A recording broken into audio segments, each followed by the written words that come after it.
Beralih ke informasi selanjutnya, tangisan mewarnai momen pertemuan antara Baradae alias Richard Eliezer dengan keluarga Nofriansyah Yosua Huta Barat.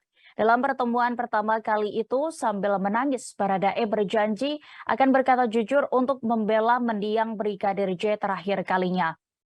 Pertemuan Baradae dengan keluarga Brigadir J itu sendiri terjadi di persidangan yang digelar di Pengadilan Jakarta Selatan Selasa 25 Oktober kemarin.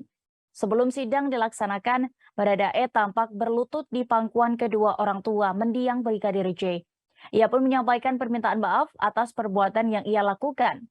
Di penghujung sidang, Rosi Simanjuntak, ibunda Brigadir J pun sempat histeris meminta Baradae bicara jujur. Kejujuran ini diharapkan menjadi obat pelipu lara keluarga korban. Baradae pun bertekad untuk memberikan pembelaan terakhirnya untuk korban pembunuhan yang didalangi Ferdi Sambo itu. Baradae berjanji akan berkata jujur pada persidangan perkara pembunuhan Brigadir J sesuai permintaan kedua orang tuanya. Terkait tudingan pelecehan kepada Putri Chandrawati, Baradae juga meyakini tidak terjadi. Dia mengatakan hal tersebut tidak dilakukan Brigadir J. Lebih lanjut, Baradae menyatakan siap menerima konsekuensi hukum atas perbuatannya. Dia menegaskan menerima vonis yang akan dijatuhkan majelis hakim nantinya. Bang, HP bang. Terbang.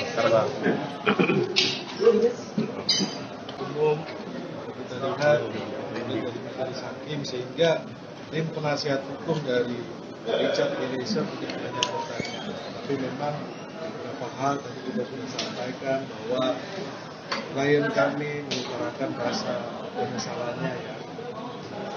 Permintaan maafnya kepada keluarga korban, semoga ini bisa diterima.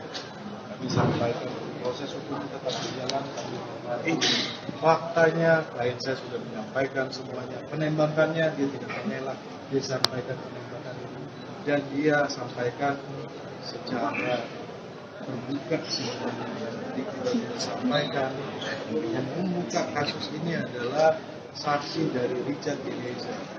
Richard Eliezer yang menyampaikan sehingga kasus ini bisa terbuka menjadi terang dan publik bisa mengetahui apa yang terjadi. Nah, agenda kedepannya ada beberapa saksi fakta. Ini kita akan masuk kepada saksi fakta, yaitu orang-orang yang terdekat dengan Ferdi Sambo, Putri Chandrawati. Kita lihat nanti senin depan akan diperiksa beberapa jam. Kita sampaikan ya apa yang